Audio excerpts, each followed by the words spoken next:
Welcome to the workshop. Today, we have some content that is different from our usual content. The reason we had to add these videos to our roster was simple.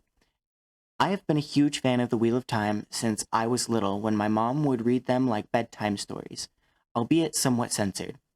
Which is why, when I found out that there were so many fans involved, and with many promises thrown in the mix, I was excited about the making of the Amazon Prime series.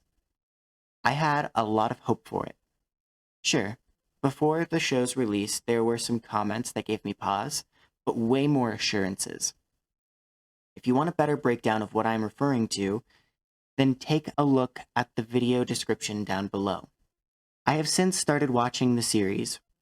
I'm pretty disappointed. I was expecting many changes. That was not a surprise, but I was not expecting a fan to lose the characters entirely and thus obliterate the heart of the story. Are these bold words coming from someone who has only seen the first episode? Well, let me explain why. I decided in the first episode to try and put the promises of Rafe Judkins, the showrunner, to the test. Nothing happens in that show without his approval.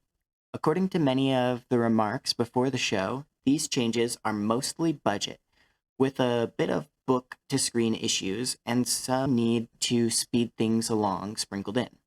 Well, challenge accepted, as today I attempt a rewrite that will be done one episode at a time in an attempt to match the pace of the show. As an added benefit, it should reveal that my rewrite won't work in the timeline and budget constraints of the show, or at least it will if I am wrong. As much as I doubt it, it might also reveal that I misjudged the show. As another note, the format of these videos might change over time, as I rushed this video out in an attempt to not fall further behind. Also, I wasn't able to vote as much time as I would like, also prepping and shooting our other content. This means that the edits could be pretty bad, since that is the part that I will be saving time by avoiding doing it. Last thing on this disclaimer, I have read the entire book series. So, if you haven't read the books, there's going to be heavy spoilers. Obviously, if you haven't watched the episode I'm covering, then there's likely to be spoilers for that too. Okay, so as I stated in the intro, this is a challenge. I only watch one episode at a time, and take my videos to the same endgame of the episode. This goal assumes that the show doesn't devolve so much that it is no longer recognizable, or so poorly done that its plot points are not worth reaching. Also, I haven't watched any reviews, video essays, or anything post-series release about the subject, since that would be cheating. I will avoid anything that would raise the budget to the best of my knowledge, and will be matching the pace of the show. Anytime I can reduce the budgetary load on the show, I will attempt to do so. I will also be asking your opinion on each rewrite, but take it easy on me.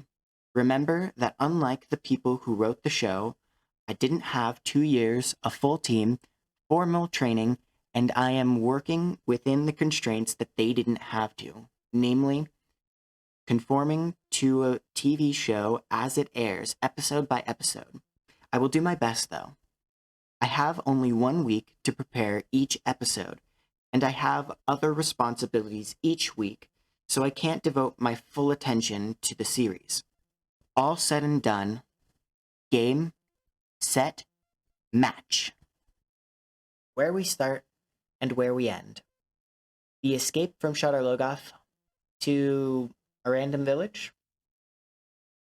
Okay, jokes aside, we're actually going to go all the way to the escape from Whitebridge. Now, if you're not familiar with the term because you haven't read the books, I'll go ahead and explain that in the context part of this video. Now, I'm going to be doing this a little bit different than I have been in prior episodes. So I'm going to try and break it up so that all of my context and spoilers happens in one section. Now, I don't know if this is going to work or not, but I hope it does. And if it does, then I'll be able to have a section of this video that's spoilers, and then a section that's completely spoiler-free. to a certain degree. We'll see when it comes to characters, because there might be spoilers there, because usually I reference what they're doing in the book. But that said, that usually has more to do with like their character growth than events in the books, so I guess it's a different kind of spoiler. Anyways, we'll test it out. Tell me if you like it. More importantly, if I make any mistakes throughout the video, go ahead and let me know in the comments below. That way I can update the comment section where I write all my corrections that I've found, whether it be typo on screen or whether it has to do with something that I had forgotten that happened in the books a little differently than I referenced it. So, with that being said, right on to the context. So, there's a few story beats in here that are worth hitting, but not very many. We're going to be getting past the show here when it comes to what we're doing, because there isn't much that happens in this little mining town. So the only 2 points of the episode that are even worth hitting at all is the meeting of the Tinkers and the introduction to dark friends in this world. So we're going to try and get a lot more done with this episode in our rewrite by, first of all, introducing Whitebridge. Now, I happen to know, because someone spoiled it for me, that they are going to be going in the next couple of episodes here to the White Tower. Now, that's going to be a little ways off here. I think introducing the concept of a power-wrought building is perfectly acceptable when it comes to Whitebridge. I also think, and I'll mention this again in the rewrite for people who skipped over for the spoilers, but I also think we can keep our budget pretty low when it comes to Whitebridge. And we'll use some tricks with the VFX shots to be able to have it throughout the episode without really rising in cost. But yeah, anyway, we'll get back to that when it gets to it. So for context, though, the crew is going to Whitebridge because they all know that that's where they were supposed to meet up. In fact, when Rand and Mat go to Whitebridge, they are waiting specifically for Moraine until they can't wait anymore. It's kind of this unspoken, we need to meet up here so we can continue with our group together, assuming everyone's still alive, of course. So the part that we are going to have to cut from this, though, is that leading to Whitebridge, they actually get on a boat. Now, there's an important character here named Dobrain, who... No, Doman. Yeah, there's an important character mixed up by important characters. The captain, Doman, he's kind of a big character, but we don't really have him in the budget. We don't have the boat itself in the budget, and so both things are going to have to be cut, and they're just going to have to walk upstream to get there. This kind of works out anyways, because to save budget, we also didn't have Trollocs follow them into Shadar Logoth. And so this is a pretty solid reason for how they get separated, and then they end up going up the river, and they don't have to hop on a boat because there's no Trollocs right behind them. Now, if you're a little confused on what I'm talking about here, I mentioned this in my last episode, that's kind of a difference that happened between the book and the TV show. So because we made these changes into the past episodes, there's less we have to do here. Now, the other bit of context that I wanted to give is that the Tinkers are a very kind and open people, and so they do often meet with people who are not of the way of the leaf, and they're familiar with their ways.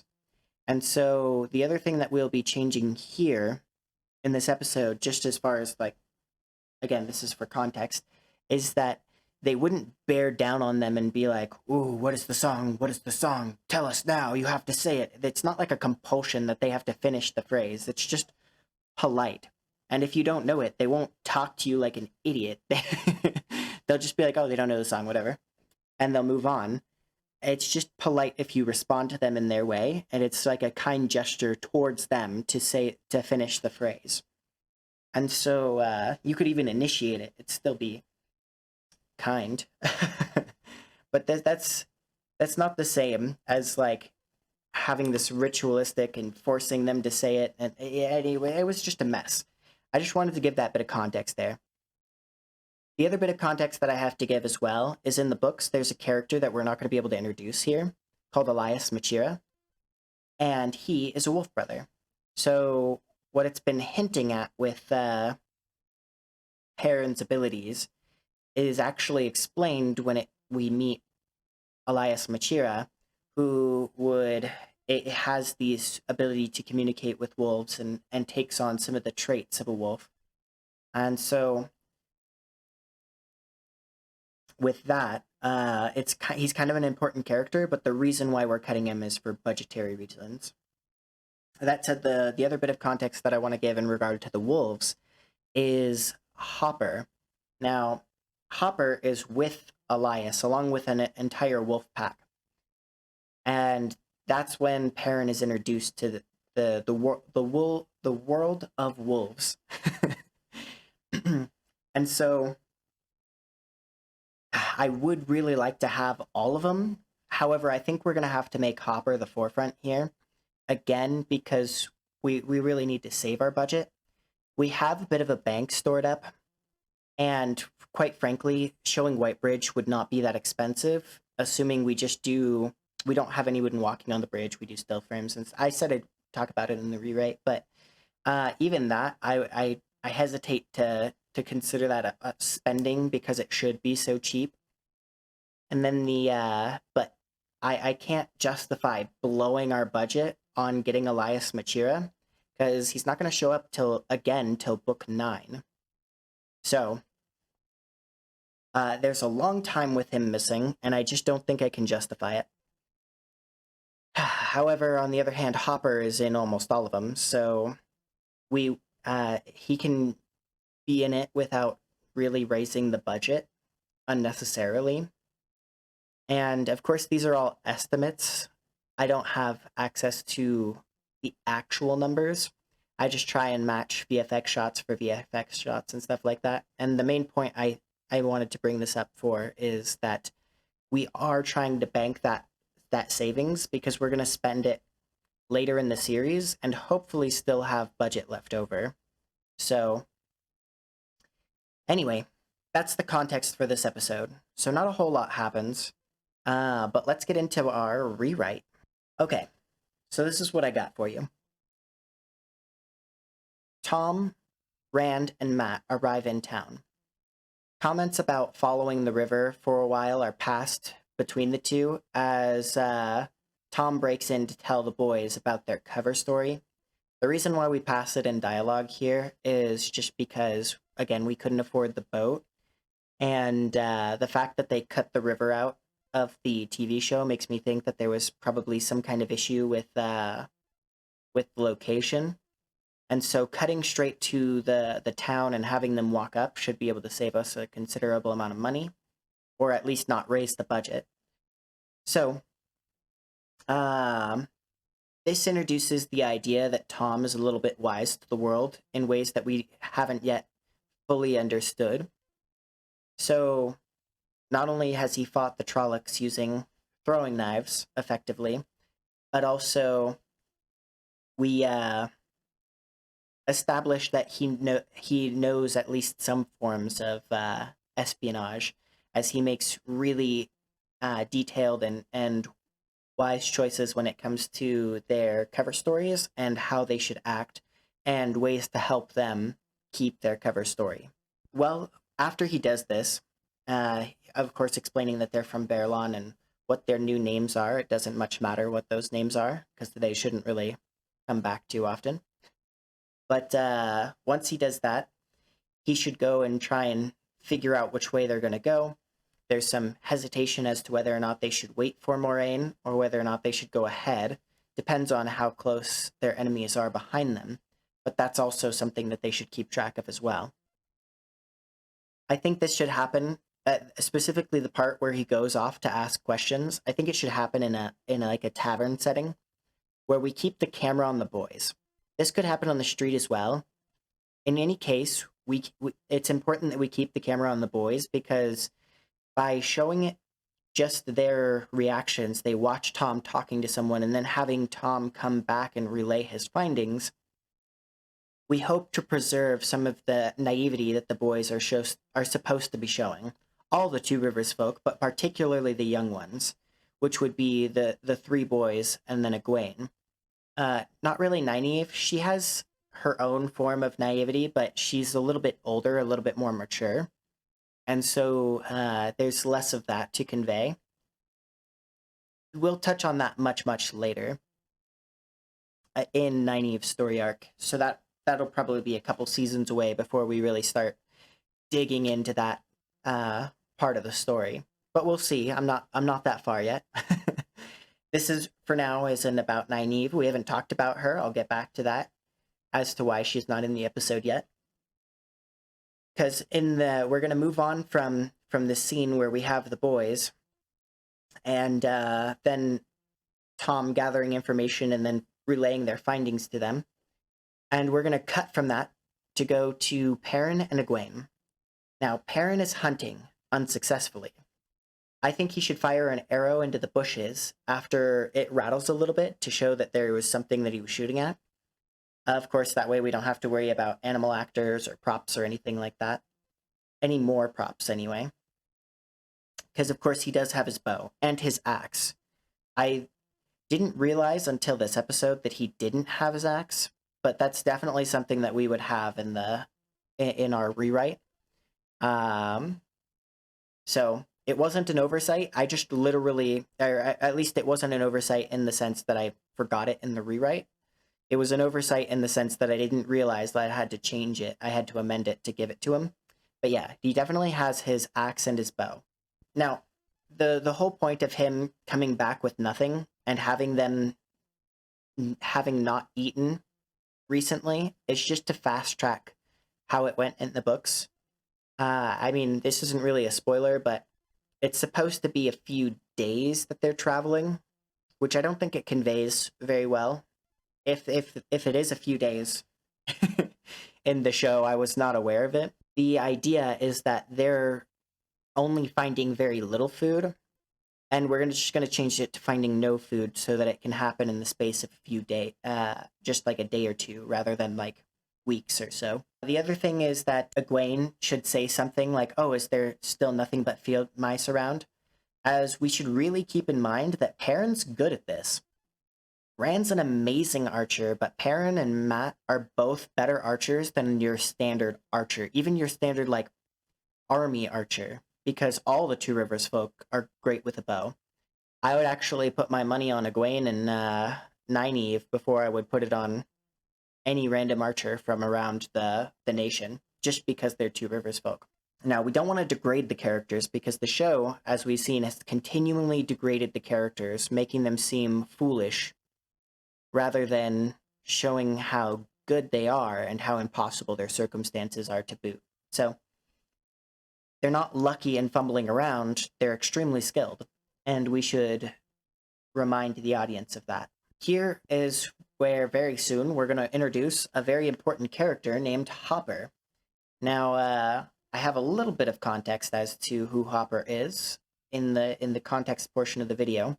But of course, I'll try to limit spoilers in this part per our new style of doing things. Again, tell me if it works for you. We'll see. But I know that utilizing animal actors is difficult, which is why I'm actually glad that the show endeavored to do so, because I think a CGI wolf might have been more expensive, as well as it probably wouldn't have looked as good.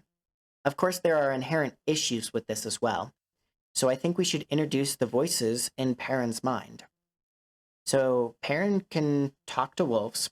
I'm sorry, this is what the issue with keeping the context spoilers to one part of the video.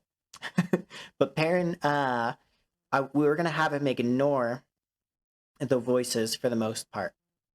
Now, the idea is that he ignores them for the most of this episode, pretending that he can't hear them and worried that he's going mad.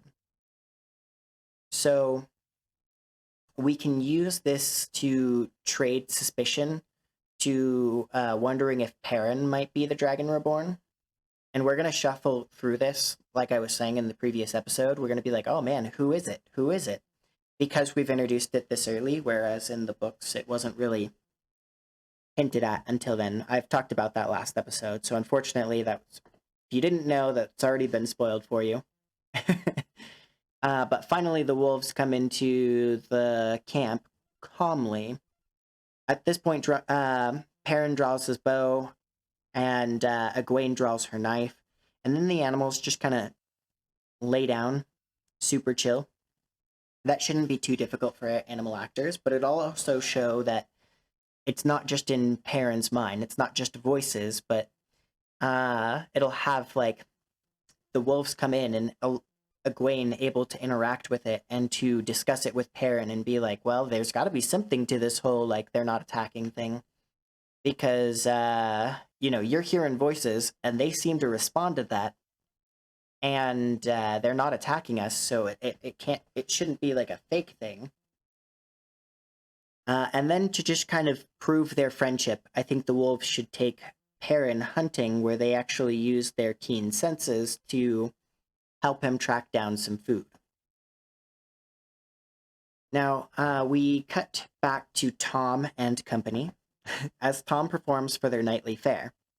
Of course, it wouldn't be time to turn into bed quite yet, because he's performing, so they're obviously still awake.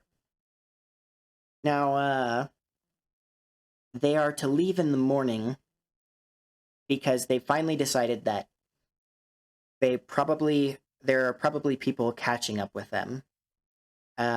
This is where we can kind of hint at the existence of dark friends and needing to be careful, because there are people asking around for them, not just Trollocs and Fades, but people. But we're going to leave this pretty vague and just reference it as people asking around, and who knows why. In fact, I think we could even have the boys talk about, oh, maybe Moraine is looking for us. She's been asking around for us. And then Thom can be like, no. Like, this is the person. This is the description of the person who is asking this person to ask around. So I know that was kind of convoluted, but it'll kind of show the naivety of the boys yet again, and introduce this concept and this curiosity as to who's searching for them. Because we could surprise them with the fact that, surprise, dark friend, but the anticipation of knowing someone's looking for them but thinking that they haven't been found yet is going to build the tension for the episode and have a lot more interest as a result. That said, whenever he gets a chance to not be performing, he's trying to, showcase the fact that he's been training the boys as well, that he's been mentoring them throughout the day. We can see them maybe perform a little bit. Nothing impressive, of course. We don't want to blow our budget, but we could have a little something in here to show it, to really show that there is a connection between Thom and the boys. We can even do some light world building through their tutelage, as he tries to teach them songs, poems, and things. Maybe even using sayings on the boys that would like clue us into the world. Things like light blind me or blood and ashes, things that are really make the world feel big, but don't feel like expositional dumps where they just pour lore out onto the audience and hope that they catch it all. Nothing like that, just things that make the world feel lived in by having these characters feel like they're a part of the world, coming through how they speak and how they act. This is something they do a really good job of in the books, and it's been relatively absent in the show. Oh, sure, sometimes they reference the light, but they add a lot of things that weren't in the books. Sometimes things that make it feel very, very different from the books. Particularly in the fact that they use like normal swear words, when this world had their own form of swearing that was unique to it and had more reason to be the way that it was. So, anyway, anytime we can build up this sense of feeling like it's not our world is good. Certain amounts of familiarity can be useful, but in this case, we're trying to inspire awe in this fantastical world. Now we introduce that the Fade is coming as we cut to the next scene. Introduced by a dark friend, they're kind of like, we build that tension by Thom rooting out the dark friend, showing his skill, right? This is important for the next episode, so remember that. We'll show Thom's skill by having him figure out what the dark friend is doing, and that's when the dark friend has to tell them about the Fade coming. And so they try and get out of town as fast as they can. But before we can actually resolve that, we cut to Egwene and Perrin. The wolves are leaving due to brightly colored two legs called Tinkers. The Tinkers can give them a friendly welcome, not the creepy ritual interrogation that we got in the show. And we can have an important dialogue with the Tinkers here. This is the beginning of Perrin's arc, a farm boy who doesn't want adventure, war, or politics. He believes that it's necessary to act. However, he is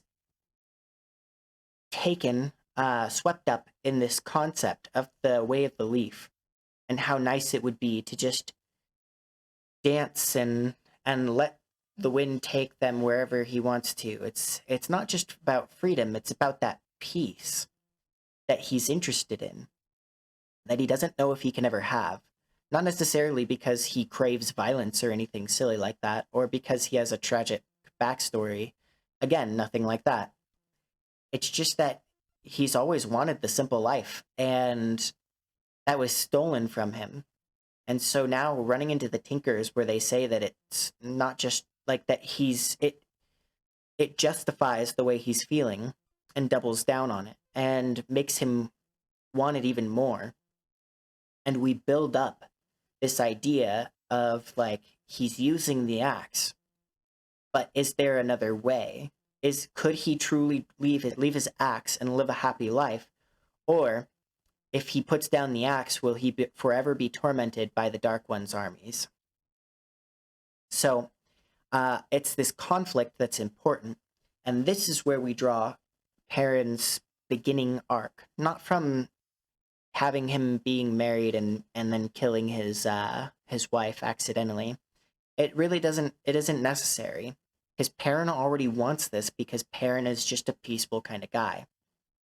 Now, I know I've talked about this a little bit, but that's just far more compelling. The fact that these people are people and that there isn't a traumatic reason for everything. Quite frankly, that's D&D writing. That's what people who have no experience and no training in the art do, because it's just like the easy way, basically. But the truth is that that's extreme, and it's not how people actually are.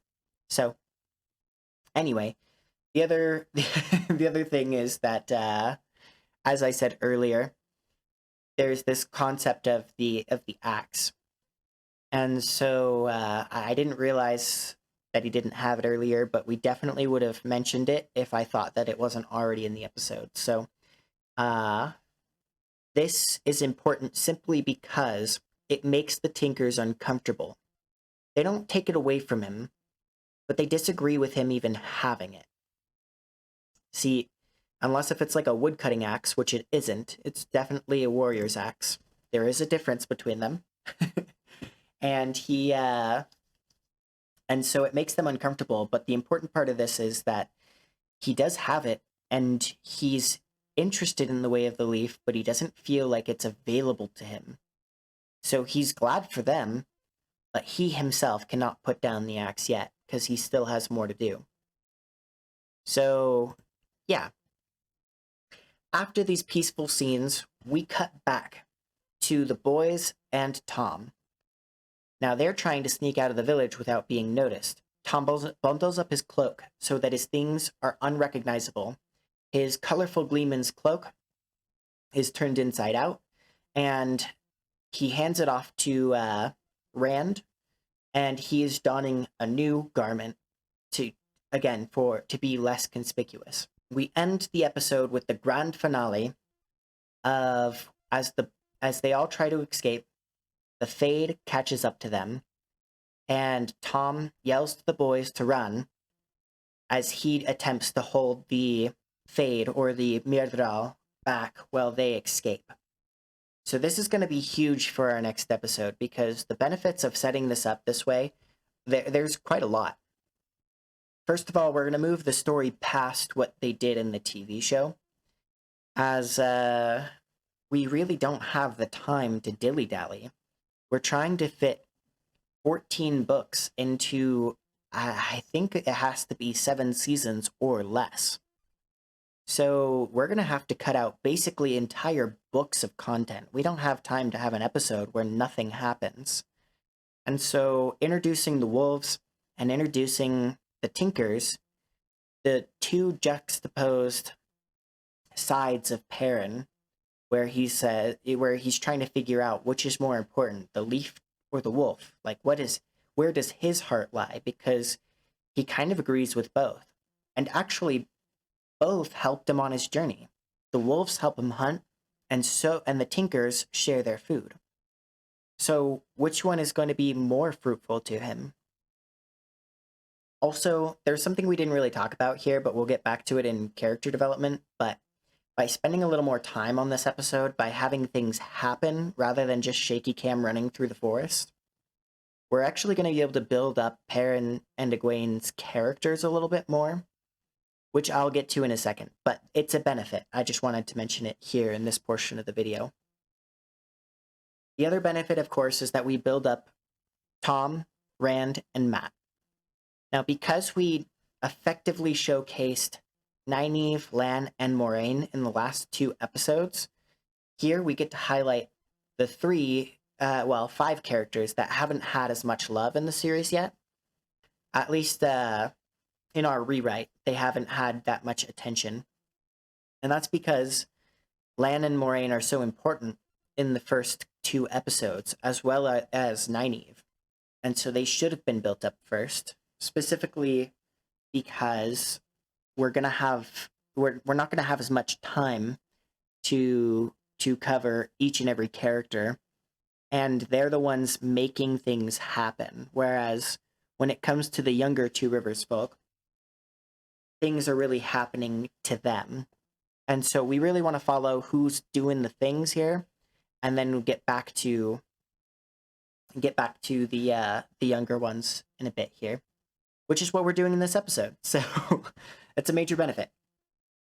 We better characterize Perrin with a very clear understanding. The thing is that they had Perrin kill his wife in the show, and we've already talked about it in a previous episode, so I wouldn't even mention it here. I'd leave it to the context, but Perrin isn't really supposed to be married, and even if we did do it that way, the show doesn't do a very good job of showing conflict within him. It simply has this idea that he hates what happened and he'll get away from it any way he can. You know what I mean? It's not like a conflict within him. He's just trying to get away from it. That's not the same. I mean, don't get me wrong, there is a place for that in some kind of storytelling. I'm sure we could write an entire story about a traumatic accident that you caused pain somehow. Maybe not as extreme as, accidentally killing your wife, but you messed up and now you're trying to make things right and you can't really fix it. However, this story, while interesting, is not Perrin's story. It's not even close. There are ways to explore this, even in this universe, but this is not one of them. It changes the character too drastically, and it doesn't get to the heart of what his story is conveying. A far more nuanced and original idea in Perrin's story. So let's highlight it. Let's make it a thing. It's a major benefit to have this unique story of Perrin's growth, of a warrior who doesn't necessarily want to fight. and not an old veteran who's retired and trying to get away from his past. I've seen that explored a few different ways too, but rather someone who never wanted to fight, someone who is debating whether or not they should fight and protect because they never wanted to be a soldier, they never wanted to be a warrior, they never wanted to pick up the axe. And yet here they are, receiving the call to duty and deciding, is it even right to take up that call? It's very interesting, and we lose a lot in the episode by cutting that arc altogether. I think a complete overhaul for this episode is really what was needed. We kept some elements by having the Tinkers still be in it, but presented in a much different way, and getting a lot farther when it comes to presenting that story arc. And I think by actually having these two ideas brought up really in really close proximity to each other, we do a better job of showcasing like the conflict within Perrin, because there's these two choices that he has to make, and they're presented so close to each other that it feels like total opposites. We can see the difference really clearly because it didn't happen slowly. It doesn't feel like he's changing his mind. By introducing them in the same episode, we show conflict by... There's a few more benefits here, but I'll have trouble explaining those without getting into the characters. I don't know if I actually mentioned it earlier. I may have, I may have actually messed up there. But in the rewrite, we are going to have them go to Whitebridge. I went back and forth on this for a long time, but I don't think there's a need to cut Whitebridge. There's this trick that they do in TV shows sometimes, especially low-budget ones, where they want to showcase something, but they can't afford to have like a full CGI rendering in a shot. And so in this case, we're not going to have them go to like the White Bridge, but it's the city White Bridge. And we're going to see the White Bridge in a couple of wide shots, or see it in the background, or see it in front of them. But nothing crazy that's going to require us to like even digitally track it. It's almost like a still frame background. And this is going to pay off a lot because it's one of those exciting things that they can see in the world. Remember that these are people who have never left their small little town, and now they're seeing the big wide world. Now, if we were to write a modern story, that would probably be them looking at skyscrapers for the first time, or the hustle and bustle of a city, or things along those lines. However, in this case, we're going to see these ancient buildings that are wrought with the power to convey that similar sense of like, whoa, we're not in Kansas anymore. So, the major benefits of reshooting it this way is that we're going to get a better sense of the characters. I mean, that's really what it boils down to. We're also going to get a little farther. As far as I know, from the spoilers that I've heard, we only watch one episode at a time, so I don't truly know what happens in the next episode quite yet. But from the spoilers that I've gotten, it sounds like we're actually getting to about the end of episode 2 in this episode. So we've made some good progress, and that's really the whole of it. Better characters, and we're moving faster than they do. And that's good, because like I said, we're going to have to get through a ton of books in a few seasons. Lots done in this episode, while still taking time to really develop our characters. Not have stuff happening that's major to like the world events, but things that are major to our characters. I've already touched on the Tinkers, but I feel like they did a really weird job of, again, showing them all culty. What's with all of these organizations feeling like this weird, dark, and mysterious organization? You can have mystery in the world. You could introduce mystery without having it be weird, ritualistic, or creepy. The fact that they bear down on them, they surround them, and they're like, do you know the song? Do you know the song? Do you know the song? And they won't talk to them until they answer the question. I mean, they even put their weapons up at them, and they don't even flinch. They're just like, tell us the song, whelps. It's so weird. and it's not them. But I'm gonna end it there because I know I talked about this already earlier. I couldn't help myself. But as we get into characters, I really wanted to mention the Tinkers. Also, the world at large, I feel like, is very misrepresented in this. So far, the world has felt like an extremely, I don't know, desolate place. We've seen a mining town where nobody likes their lives. We've seen Aes Sedai, who are... No, I guess... Oh, yeah, no, we have seen the Aes Sedai. We have the... Other than Land of Moraine, we see the Red Aja going after someone.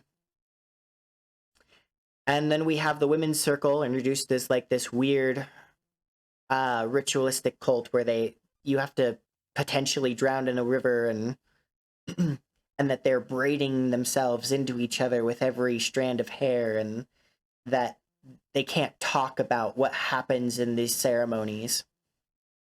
And then just like the way that nobody's happy, that they're in the town, they're drunkards, and Matt's dad is cheating on his mom, and honestly, this undermines everything that this story is meant to be telling. It takes the interest there and destroys it. The world has tons of people who are happy and content. That's just it. The only one who wanted to leave the Two Rivers was Egwene. She is the only one who wants to leave. And that's because she's looking for adventure, because she's gotten a little too big for her britches. It turns out that she can actually handle it, but still, she's going to have some humbling experiences before she's ready. That said, everyone else's story arc revolves around them not wanting to leave their peaceful lives. It starts to grow on Matt, but the other two would love to go home if they could. Matt, even then, in his case, he grows to like the big cities, the outside world, the freedom, not the adventure itself. They were all happy. Matt had a great home life, for the most part. When he wasn't getting into trouble, he didn't hate his family. He wasn't on horrible terms with his parents. He was definitely on better terms with his dad, but you get the feeling in the books he would definitely risk his life for any one of his family members, not just his little sisters. I don't mind having a little bit in here to showcase a better relationship with his sisters.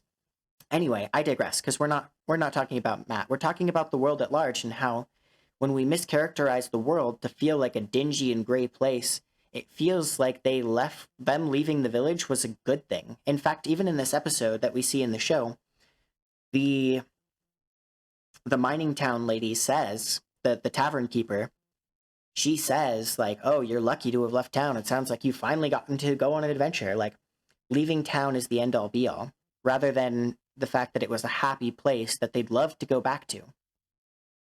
It's a nuanced story. I get that it has some overlap with Lord of the Rings, but from what I understand, based on what Robert Jordan actually said, he meant to have it a little similar to Lord of the Rings. Specifically because he, being a country lad, felt like he was better suited, or at least was very capable of telling a story in which this dynamic is properly showcased. The young boy receives the call to adventure and frankly doesn't want it because he was happy where he was. So, the world isn't interesting, it isn't exciting, it's dingy and gray, and nowhere is good. There hasn't been an exciting place that they've found yet. Everything has just been terrible. And not just from their perspective, not just because bad things are happening to them, but even the people in those towns that they've traveled to so far have been unhappy. No one's been happy. It's like the world just sucks all the way around. And that isn't the world that we see in the books. Because if it were portrayed like that, then there'd be less to fight for. The thing is that they've referenced it already, but there's kind of something going down. The shadows of darkness are rising, and people have things to protect. things that they want to protect. Not just fighting for their own lives, but that the world at large is worth protecting. And that this is of paramount importance to some character arcs we'll be developing later. Okay, I've talked for way too long on this. On to characters proper. Moraine. Now, Moraine's completely out of commission in this episode. Listen, I've talked on this way too much. I just really dislike that these powerful characters have been turned into damsels in distress so frequently. I mean, with how much they've been in constant dire straits so far, it makes it feel like there's nowhere to go up from. Having Moraine out of commission should be a big deal, not Wednesday. It's not just any day of the week. Having Moraine out of commission is huge. And so the fact that they sideline her here, I don't think it's regressive to have any character need saving, regardless of gender, but it's just weird that we went from not needing saving in the book to totally needing saving here. It wasn't necessary to sideline her like this. And as you can see from our rewrite, it hasn't really slowed us down at all. There's no need to have her be out of commission in the same way that there wasn't a need to knock Nynaeve unconscious and tie her up. But we'll get to that when it comes to her part of this rant. I'm sorry, I mean discussion on characters. Yeah, actually, that's a good point for me to transition to Lan here. Now, Lan, as I discussed in the previous episode, was made to look like a clown. I mean, it's worse than just like he should be masterful, but they actually make him seem pretty dumb. Like, honestly, right now, I'm not sure how they're alive. Can anyone tell me what happened to the Trollocs that were chasing them? Poof. In the TV show, I think, I've been mulling this over, but I think he just literally went out the way they came in. So, where are the Trollocs? They were there for less than a day, and he just ran back to where thousands of Trollocs were a few hours earlier. You're telling me that they didn't leave any Trollocs behind just in case they came back out? Like, they're not patrolling the city? I'm willing to buy that they were, because, again, we cut it for budget. The Trollocs don't chase him out of the city, and so after they get into the river and they have to cross, we're just going to, again, assume that we can't afford to have Trollocs chasing them and in their immediate vicinity. But, like, I can believe that they hadn't made it to the other side of the city yet because they had to go the long way around, whereas the rest of the two rivers, well, the entire party, I guess, was able to cut right through. I'm able to buy that. However, Lan just going out towards the Trollocs and being like, oh no, there's shadows here. Who could have known? Who could have known that there's evil in the city? It's not like we knew. Oh wait, they did know. Lan knew all of this. Lan knew not to be there by the time the sun goes down. And they wouldn't be able to survive it without Moraine in the first place, even during the day. So, this is not only really silly, and yes, you could say that nobody knew about the city, but that just wasn't how it happened in the books. And there's no reason to change it here for the TV show. Changing it doesn't enhance the story in any way. But they doubled down on Lan being a fool when Nynaeve holds her sword to his throat. Sword? Knife? I don't remember what it was. I think it's a long knife from that she stole from the Trolloc. But the point is that they doubled down on this clown factor by having Lan stand up and be like, I left them. It was me. I lost them. I've killed us all. It's like, come on, Lan knows how that sounds. Clearly he wants Nynaeve to kill him here because he is trying to convince her that she should. And really, this is very contrived because if he said anything else, he could be diffusing the situation rather than escalating it. And also, this is going to bleed into Nynaeve's topic here a little bit. Actually, you know what? I have a lot that I could say on Lan, but I think I've pretty much beaten this to death. Nynaeve, of course, has caught up to him at this point, and they have this like fight basically where she tries to kill him, and then he ends up knocking her out and tying her up. I think this was unnecessary for a lot of reasons. Let me just say that it feels weird. Spoiler, plug your ears and la la la la. If you don't want to hear spoilers for how the characters develop, but within this season, there will be a relationship between Nynaeve and Lan. So having this begin abusively is just not good. Literally, she has tried to kill him, and he does knock her out and tie her up. There is no need for this. I also feel like it's pretty, I don't like how that portrays Nynaeve. Very capable Nynaeve. It's just so different from what we got in the books, which was this very interesting dynamic between the two, where they respect each other's skills because they're both highly skilled. And so they respect the fire in each other. But this is a healthy competition that they show between each other, not an aggressive, abusive one.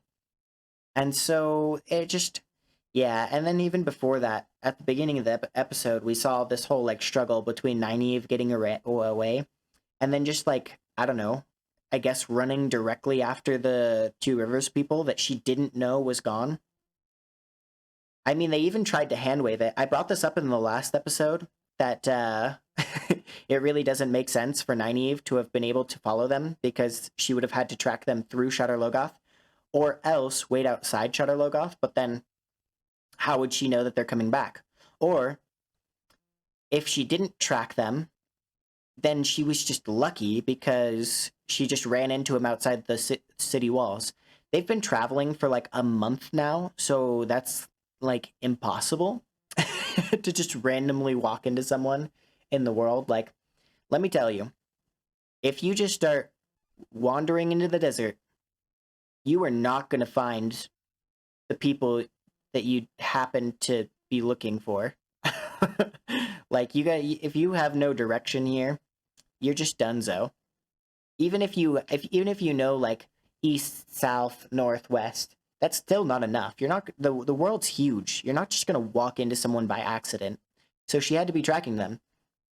But they hand wave this by having Lan ask how she followed them, and she's like, I didn't tell you I would answer. And it's like, oh, you mean someone on the director's team asked him why this made sense, and he said, we'll just tell the audience F you.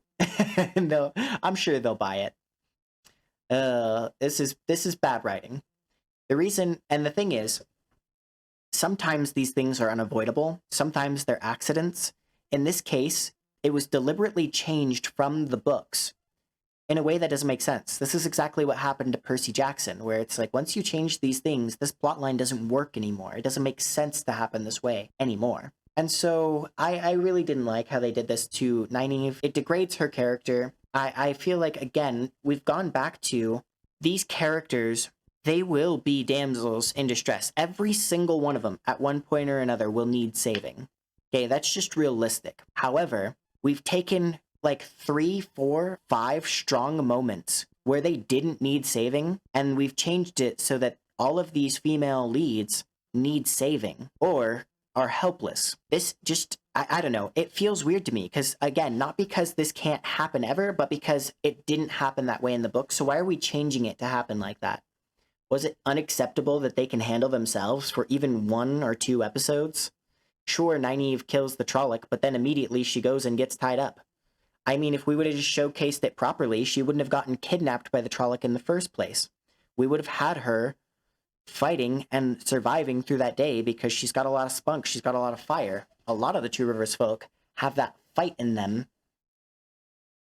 Anyway, I know I've already again, this is another thing that I've beaten a dead horse on, metaphorically speaking, because they keep having these leads reduced to damsels, and it's so I keep going back to it, and I'm sorry, I'm sure they're going to keep doing it. I'm going to try to stop bringing it up, though. Okay, now, Perrin. I've already talked a bunch on him, and so I don't think I need to say much more. I said more than I meant to in the rewrite. I just couldn't help talk about the characters, especially on this episode, because it was so character-focused. Maybe it was right that I did it that way. But I think that in the show, I specifically want to bring up that this was really weird. I feel like we've turned all the characters dumb. I mean, first of all, there was this thing that happened in the show where I'm confident he said we need to start a fire to keep the wolves away. But then it looks like he's freezing to death. And he's like, shaking and like struggling to start the fire. And then he's like trying to warm up by the fire. And that whole time I was just like, whoa. Did you just lie to Egwene about the whole like fire for the wolves just because you wanted a fire? I don't know. It was just kind of a weird moment. That whole thing was weird because, well, we'll get to it with Egwene's part of the story here, but she channels there and she really isn't supposed to be able to channel yet. Anyway, like I said, we'll talk about Egwene in just a second here. But I feel like we really made Perrin a fool here. There wasn't really a need to. Like, it doesn't enhance the story to have him incapable. He can hunt. He can track. He he's a big boy. He can tell Egwene that he's really cold and needs a fire and needs to sit down if he needs to. But we didn't showcase any of Perrin's stubbornness. So there's a dynamic that's lost here. And actually, I said I'd save it for Egwene. And so maybe I should actually just jump ship here and go over to Egwene's. You know what? I'm going to. I've already talked a lot about Perrin. I'll be talking about Egwene now, but I'll also be talking about Perrin's part in that story. The thing is that, like I said, Egwene can't channel, but she can start a fire. Like, Perrin and Egwene share the load here.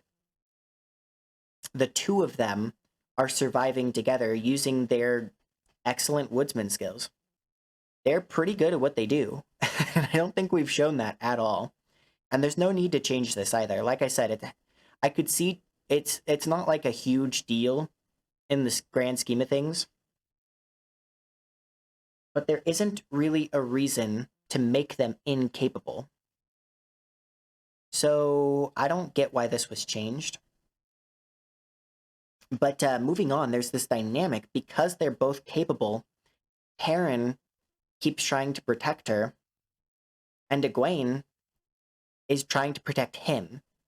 And the thing is that she usually wins those arguments.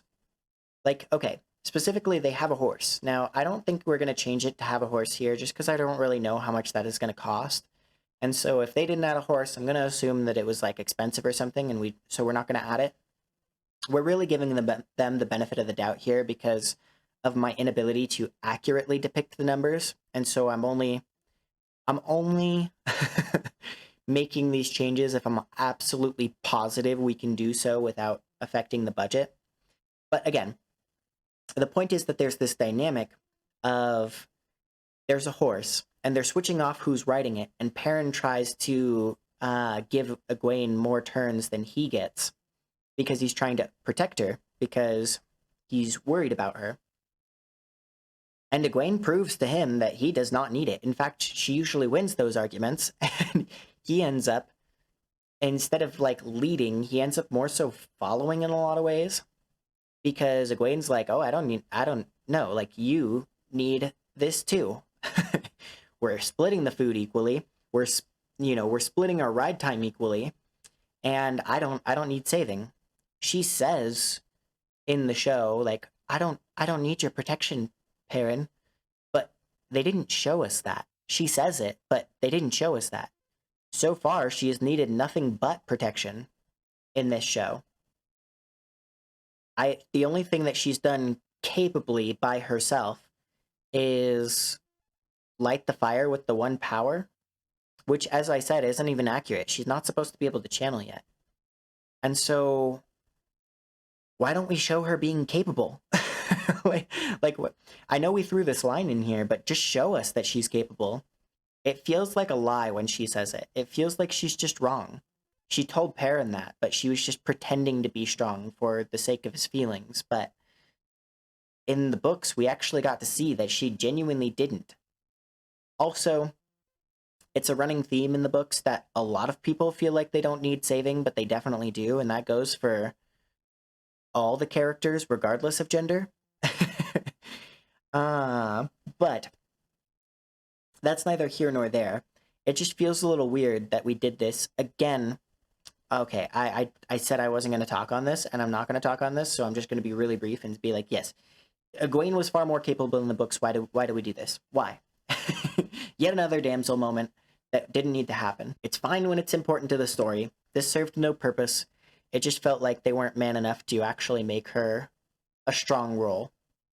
So, moving on, Rand, he's been mischaracterized in previous episodes.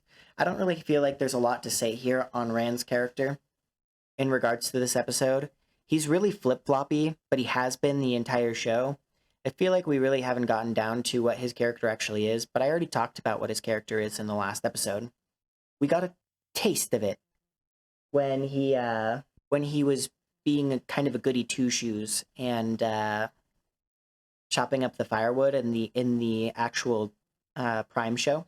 But it was just a taste, and even then, like I said, he was really flip-floppy. Like, they couldn't decide what they wanted. Actually, it might have just been me, but I'm pretty sure when I watched the scene where he's talking about trying to find Egwene, and then Matt's like, no, we can't, like, what if there's Trollocs around, and then they decide to go to the White Tower. I felt like it was so flip-floppy that the actor himself was confused on his motivations and just having to, like, he felt awkward. And I think that was just unintentional. I think the actor was just so confused on what these lines were conveying, because sometimes it doesn't even feel like he's talking to Matt, because it's like, whoa. You were talking about finding Egwene, not talking about which way to go. Like, and then he's like, oh, I know Egwene's alive. Like, they just couldn't make up their mind. Like, are they abandoning Egwene or not? And then Perrin, of course, as well. But they make a point to say that basically Rand's looking only for Egwene and not for Perrin. Although he does also showcase the other thing. Like I said, it's just really, really flip-floppy. So even though we showed his character a little bit by having him be a good boy, as his character is wanting to do, we also had this weird part that I want to bring up, where he's telling this bartender in the show, like, I don't know what's right anymore. And I really don't know what's making him question his morals. He hasn't been forced to do anything that he feels is morally incorrect. And he hasn't been brought to that, like, the brink of anything. He wasn't forced to abandon Egwene or something like that. Like, they decided pretty clearly that they were going to move on to the White Tower and screw looking for the other two. And so I'm not really sure what's causing him to question his morals here, except maybe that. But if that's the case, they haven't really shown that. It just was really confused.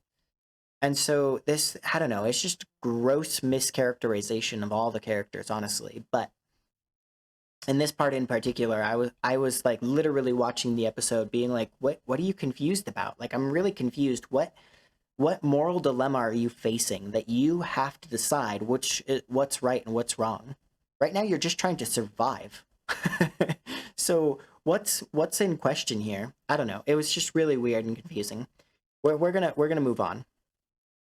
Now, Matt's kind of been a jerk this entire show.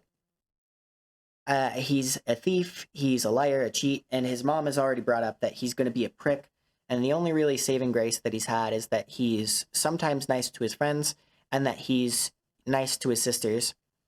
However, and he's usually acting like kind of a jerk. He has these sweet moments, but in this episode, he didn't really feel different. I think they were trying to convey that the dagger's been affecting him, but he just felt like normal Matt.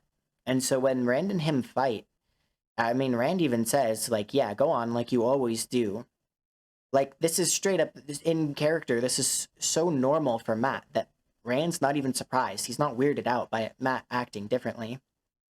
And so this is really poorly conveyed. In fact, you probably missed it, honestly, if you didn't know the books and didn't know to be looking for Matt to be acting weird. And so, yeah, it's at this point that I'm like, we've probably done a bad job of characterizing Matt if we have to say that he's different. And that's our only clue as to the fact that he's different, is that one character said it. Because he hasn't acted any different than he has been this whole time. Yeah, it's just really weird. So Matt's not Matt. But I've said enough on this in previous episodes. I just wanted to bring up how it actually affected the episode mostly, because I don't want to go over every single episode how these characters should have acted, because I've already brought that up in episode 2. So there is one thing that I want to mention in conjunction with this, is that the other really weird thing that happened in this episode is that Rand's like running through the village like, she's got my sword, Now, this doesn't really have to do with any of the characters, so I'll actually go ahead and drop the the character card there. It's just, okay. This feels like a total disconnect from reality, because a sword isn't threatening unless if they're within proximity of you. And honestly, he seemed completely calm inside the cabin when he was stuck in proximity to the sword. You know, when the sword was actually dangerous. Not to mention it was kind of silly that he was going to leave his stuff anyway. Like, he tried to bust out of the room and run away and didn't pick up his sword and bow. Like, okay. These, again, are competent characters. Sure, he's not a soldier, but he's competent. He knows that in an emergency, he reaches for his bow, because even though he hasn't fought people, that's the response to wildlife. It's reflex to grab his bow, to pick up his things and go, because they're all experienced woodsmen. It's kind of a trait of the two rivers. And so it feels really weird that he did that in the first place, but that's kind of like a small thing. But the rest of the scene played out in even more egregious ways. Rand busting down the door and everything. Like, we really shouldn't have had that. Thom should have been there to help much earlier on. It would have been way more threatening if the barkeeper had a knife and was prepared to kill them, rather than feeling it like it was an accident, like a lover's quarrel, kind of pick up his weapon kind of thing. I don't know, she didn't even, like, edge him away from it. It was like he left his sword because, whoops, I was about to run out the door without it. And so if he hadn't have done that, she would have just been at a complete loss. Like, she would not have been able to hold him, right? I mean, she says that you can't, like, no one can hear you in this room, but then she opens up a window. Why can't he just smash the window? Was it a barred window? Because honestly, that would have been interesting. But even if it wasn't, people can still hear him screaming out the window. So anyways, it was just some weird things here. Some of the beats in the episode were just really wonky. And so by reworking the whole, like, Dark Friend village interaction, we erased some of those wonky things that, like, Rand had to be totally incompetent to fall prey to this barkeep's not plan. Like I said, she didn't bring a weapon, so what was she gonna hold him up with if he didn't walk away from his sword? Like, who knows? And it wasn't like a mastermind move either. It just wasn't thought out, and so the director just slapped it on and was like, yeah, let's do this. That doesn't make sense, right? That makes sense. I mean, in a scene that doesn't make sense, we have to make it make sense somehow. It's just like, no, man, go back and rewrite your scene. Okay, on to Thom. Here we have to really show that Thom is a mentor and friend. Now, again, I've already talked about how he is characterized in the previous episode, If you've forgotten any of these, I encourage you to go back and just watch the character portions again, because I'll be referencing it a lot. But here we get a chance to develop this friendship and mentorship between Thom and the rest of them, so that it feels impactful when he makes this sacrifice where the boys run away and they've lost this connection, this lifeline to a skilled person who understands cities. Now, I've talked a lot about how competent the Two Rivers folk are, but they're competent in their skills. However, what they're not used to is dealing with dark friends, with dealing with trickery and espionage and social maneuvering and the forces of darkness. And they're not familiar with the world at large, so they could probably survive in the woods, but when they're having to deal with like trying to escape from these monsters and get food quickly and medical aid and things like that, it becomes really important. So with that all being said, I think that Thom, by showcasing this, we could really enhance the dread of the boys finally being left alone. Even Perrin and Egwene, they initially had the wolves, and then they had the Tinkers, and so it doesn't feel like they were totally alone. In fact, it's very interesting how we introduce some of their mentors and how they can grow and what the things that they learn from these people before they move on. There's safety in these people who understand the environments that they're working with. So when I talk about how, like, what a loss it is to lose Thom, the boys are competent, but they're competent in their own things. And so by showcasing that better, we have a much better idea of the challenges that will be presented when they lose Thom. Now, I don't know if they're going to do the Thom sacrificing himself moment or not in later episodes, but I can tell you it's going to feel weird because it's like we got to see that the boys were getting along mostly just fine. They found a village, they were staying at the village, and sure, Thom helped them with the Dark Friend, but if he goes and sacrifices himself next episode, you know, because it's the story beat that that's in the books, then we're gonna feel like, oh, okay, so cool. He's in and he's out then. Not to mention they just really mischaracterized him, but I can say that for every single person in this show. Even the least egregious was Moraine, and it's still pretty bad. So yeah. That's our episode for today. Thank you so much for joining us. I know I went on a bit of a rant there, but there's a lot wrong here. And quite frankly, the fact that we're on episode 3 and we're already having to diverge this much from the show is kind of sad to me, although not unexpected. So I had to do a lot of planning to get us to this point, and I've been thinking about how I'm going to try and run the rest of the series because we're so far away from the show that we're not going to be able to line up perfectly. And so it'll be interesting to see as the rewrites diverge more and more from the show how we're actually going to pull this off. So thank you for joining, and we'll see you next time.